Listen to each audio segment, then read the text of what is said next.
Hello दोस्तों, welcome to the YouTube channel GCA. आज की क्लास में हम लोग पढ़ेंगे फंडामेंटल ऑफ पार्टनरशिप के बारे में। This is one of the most important chapter for class 12 और ये पार्टनरशिप का पहला चैप्टर भी है। तो आइए चले जानते हैं कि इस चैप्टर में आपको क्या क्या पढ़कर जाना है। सबसे पहले थोड़ा सा थ्योरेटिकल पार्ट देख लेते हैं।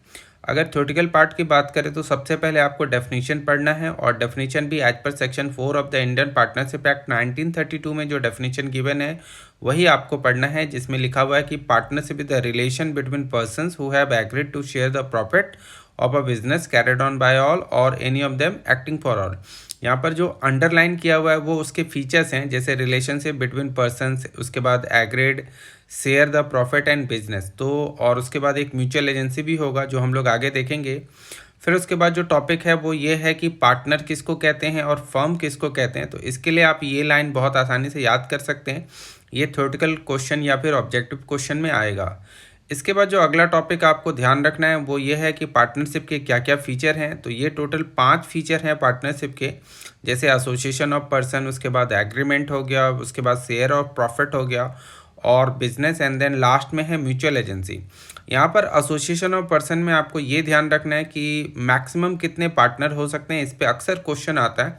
तो फिलहाल आप ये याद रखिएगा कि 50 मैक्सिमम है और इससे रिलेटेड जो रूल्स हैं यहाँ पर कंपनी मिसलेनियस रूल्स 2014, ये भी आपको याद रखना है।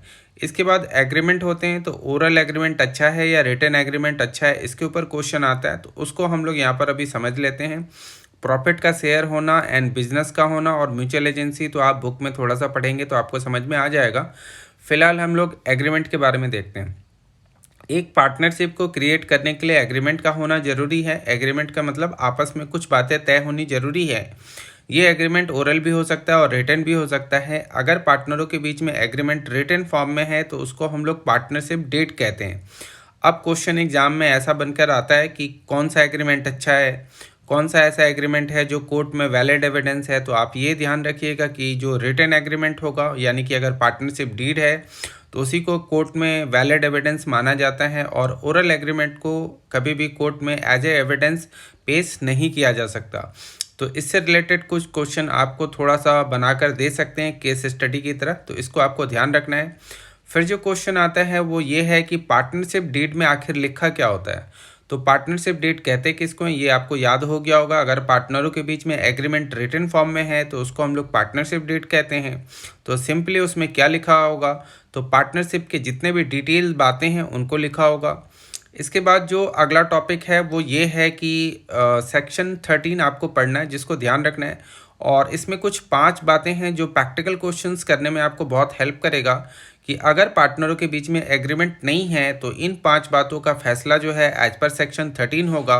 और अगर एग्रीमेंट में इन 5 बातों के बारे में साफ साफ लिखा हुआ है तो फिर उसी तरीके से होगा। जैसे अगर पार्टनरों के बीच में एग्रीमेंट में इंटरेस्ट ऑन कैपिटल के बारे में कुछ नहीं लिखा है तो फिर नहीं मिलेगा, इंटरेस्ट ऑन ड्राइंग नहीं देना पड़ेगा।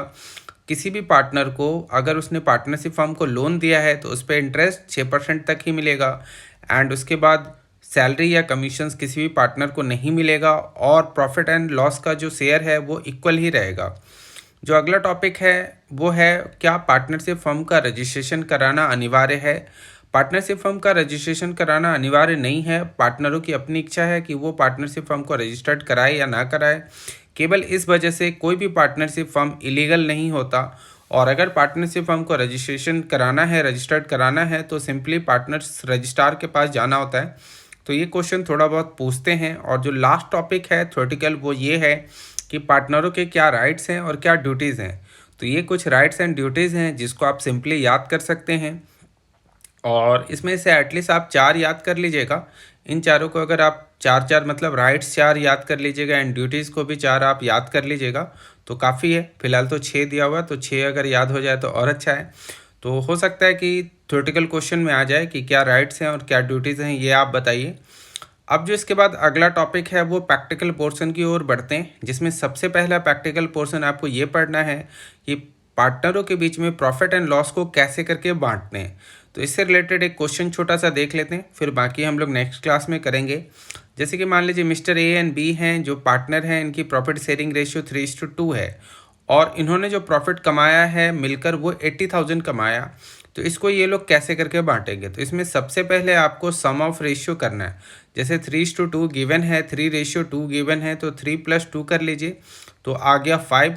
फिर आपको निकालना है ए का शेयर, तो जो प्रॉफिट है 80,000 मल्टीप्लाई 3/5 होगा, यानी कि 48,000, ये ए का शेयर होगा। अब जो 80,000 में से 48,000 को माइनस सिंपली आप कर दीजिए, तो इसका मतलब जो 32,000 बचा वो बी का हिस्सा होगा। या फिर बी का हिस्सा अगर इसी तरीके से आप निकालते हैं तो 80,000 मल्टीप्लाई 2/5 अगर आप करेंगे तो 32,000 आएगा। तो ये इस तरीके से भी आप निकाल सकते हैं। तो इतना आपको फ़िलहाल आज की क्लास में पढ़ना है, बाकी हम लोग नेक्स्ट क्लास में आगे करेंगे। आज की क्लास में इतना ही। Thanks for watching the video. We will continue in next class. Thank you so much. Good bye.